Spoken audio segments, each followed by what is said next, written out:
They were spotted yesterday at the bottom of the Atlantic Ocean. Bill Plant looks at how an internet pioneer made it happen. 2.5 miles beneath the waves, where the pressure can crush a submarine like a soda can, an AI drone's lights cut through the darkness. Its mission? To map the forgotten wreckage of Apollo 11. But its sensors lock onto an anomaly, an object that survived the fiery re-entry completely unscathed. It's a black box, a piece of equipment that NASA has always denied ever existed on the mission. Now the 50-year-old recordings from that box have been recovered, and they reveal a chilling secret that was deliberately buried in the abyss. A secret NASA never wanted the world to find. A drone named Thetis. For over half a century, the final remnants of the mighty Saturn V rocket that carried humanity to the moon lay scattered and forgotten. They rested in total darkness 2.5 miles deep in a part of the Atlantic Ocean notorious for swallowing secrets, the Bermuda Triangle. It's funny when you think about it. We track satellites the size of a shoebox in orbit, but pieces of a 363-foot-tall rocket were lost to the depths. You see, the pressure down there is immense, over 6,000 pounds per square inch. That's enough force to turn a school bus into a tin can. For years, this crushingly hostile environment made any serious recovery effort next to impossible. Human-operated submersibles could only spend minutes at that depth, their powerful lights barely cutting through the inky blackness. It was a graveyard guarded by physics itself. But technology has a way of catching up to our ambitions. A privately funded group operating under the cryptic name Project Chimera developed a new kind of explorer. It wasn't a submarine, it was an autonomous underwater vehicle, an AI drone named Thetis. Thetis was designed to do what humans couldn't.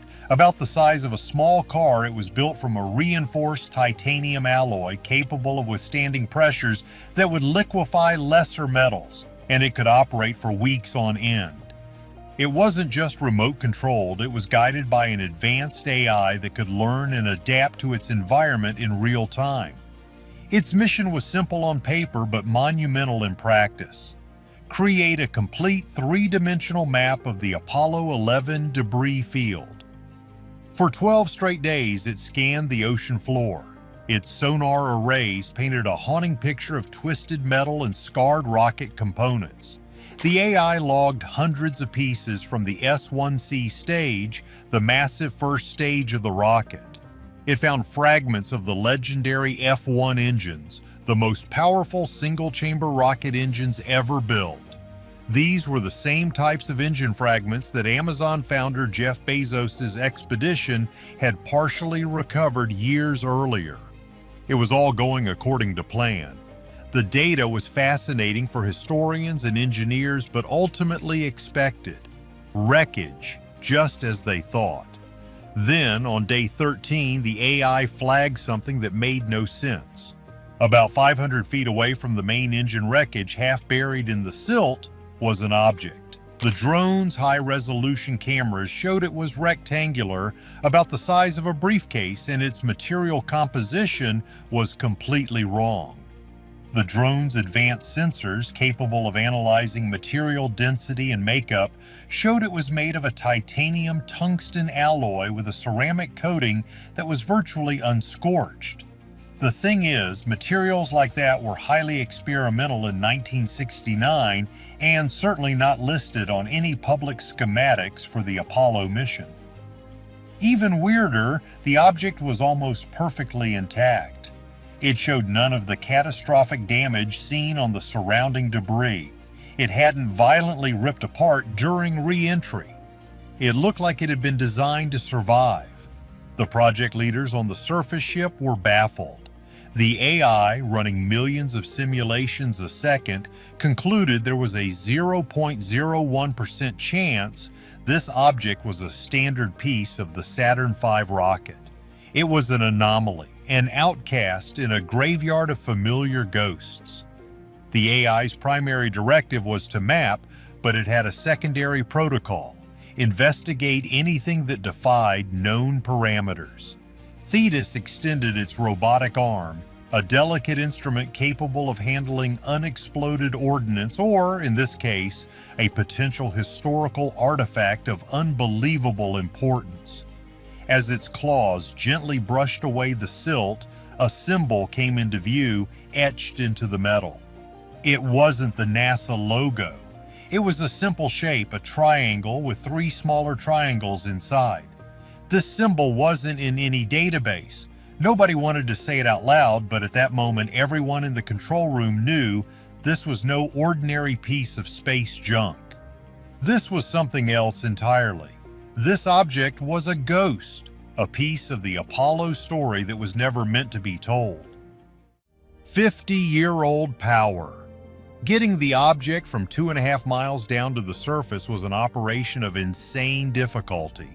The team couldn't just haul it up. If the pressure change was too sudden, the container could rupture, destroying whatever was inside. Thetis had to place the briefcase-sized box into a special pressurized recovery chamber for a slow, controlled ascent that took over 36 hours. The whole time, nobody on the surface ship slept. They just watched the monitors, which showed a simple metal box that held a mystery that was now more than 50 years old. The tension was unbelievable. You could hear a pin drop in that control room for a day and a half straight. Get this, when they finally got it into the onboard lab, their first scans revealed something even more shocking. The box was not just a container, it was a sophisticated piece of technology. It had its own internal power source, a radioisotope thermoelectric generator, or RTG. This is basically a nuclear battery, the same kind of tech used to power deep space probes like Voyager. And it was bleeding a tiny, almost undetectable amount of energy. In other words, this thing was still active after 5 decades at the bottom of the ocean. Scans also showed it contained several reels of what looked like magnetic tape, the kind used for data and audio recording in the 1960s. But they weren't just sitting in there, they were suspended in a thick, non-conductive gel, shielding them from radiation and physical shock. This wasn't just a box, it was a vault, a high-tech time capsule built with technology that was decades ahead of its time. The real problem was opening it. There were no visible locks, hinges, or seams. It was a smooth, seamless object. The team spent a week bombarding it with X-rays, ultrasonic waves, and thermal imaging trying to find a way in. The fact is, this device was built to keep people out. It was a puzzle box from the Cold War, and they didn't have the key. It was only when a young engineer fed the strange triangle symbol into an AI pattern recognition program that they got a breakthrough. The AI cross-referenced the symbol with millions of declassified government documents and found a single, heavily redacted mention of something called the Ares Protocol. It was a top-secret contingency plan from the Apollo era, but the details were blacked out. However, the document did contain one useful piece of information, a set of ultrasonic frequencies. It was a long shot, a total Hail Mary, but the team configured their equipment to blast the box with these exact sound waves. For a moment, nothing happened. Then, a barely visible seam, thinner than a human hair, appeared along the edge of the box. With a soft hiss of decompressing air, it opened. The air that escaped was immediately analyzed by an onboard mass spectrometer. The readings were off the charts. It was lunar atmosphere, a perfect sample of the vacuum on the moon, captured and held for 50 years. Inside, bathed in the protective gel, the magnetic tapes were pristine. They looked as if they were made yesterday. They were about to hear what really happened on the moon. What they found would rewrite the history books forever. Not a technical glitch. The team handled the tapes like sacred relics. They carefully cleaned them and loaded them into a restored playback machine that could handle the old format. They didn't know what to expect. Flight data? Engineering notes? Maybe a private log from one of the astronauts.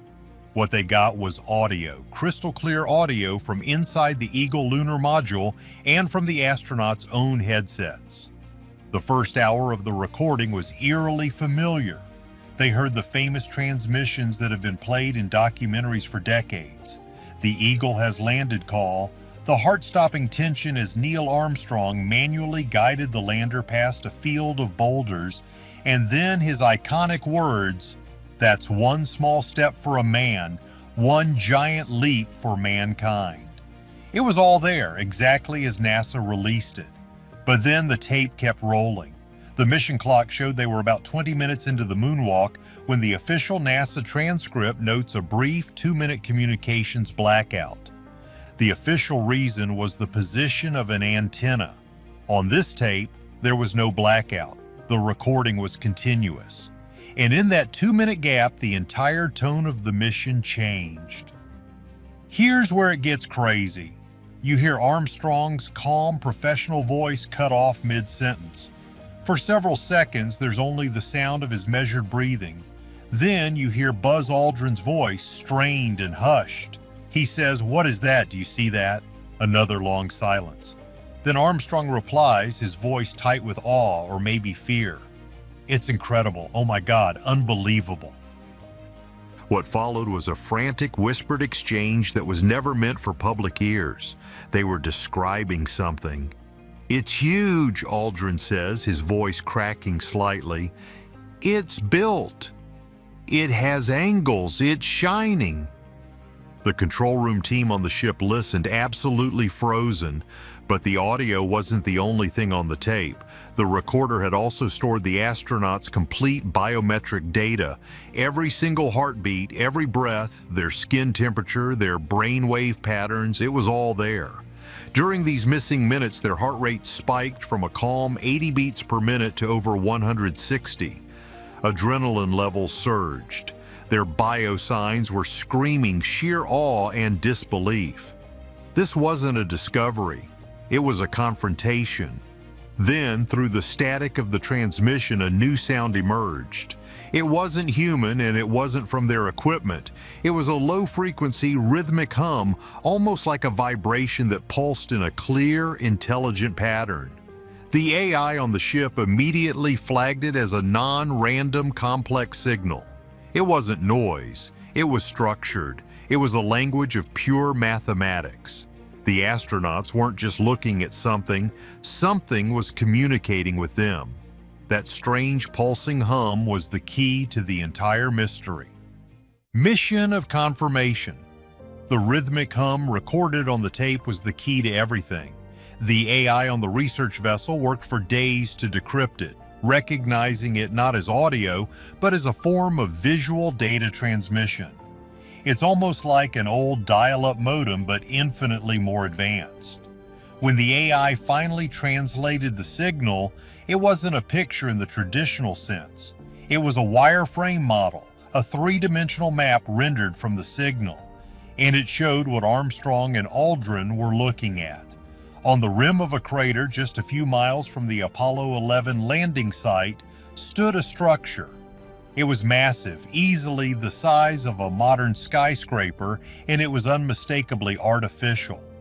The shape was geometric, a towering spire that seemed to be made of a crystalline material that was reflecting the Earth's light from the sky.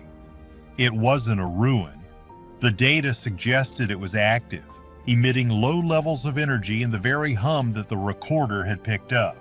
This discovery changes everything. You see, the moon landing wasn't a mission of exploration. It was a mission of confirmation. The implications are staggering. Suddenly, so many strange things about the Apollo program make sense. The secrecy, the massive budget that appeared out of nowhere, the sudden end to the missions after Apollo 17. We didn't just go to the moon to plant a flag and beat the Russians. We went because something had been detected and we needed to see it up close. Armstrong and Aldrin were not just the first men on the moon. They were the first human scouts to witness evidence of a non-human intelligence right in our own cosmic backyard. This black box was their secret report, Their raw, unfiltered evidence jettisoned before they re-entered Earth's atmosphere to ensure that if anything happened to them or the command module, the truth would be preserved. It was hidden in the one place no one would think to look for it. The official story of Apollo 11 was a cover story, a simplified tale for public consumption. What do you think they found? Was this structure a welcome sign or a warning? Let us know in the comments. Like this video and subscribe for more truths hidden in plain sight.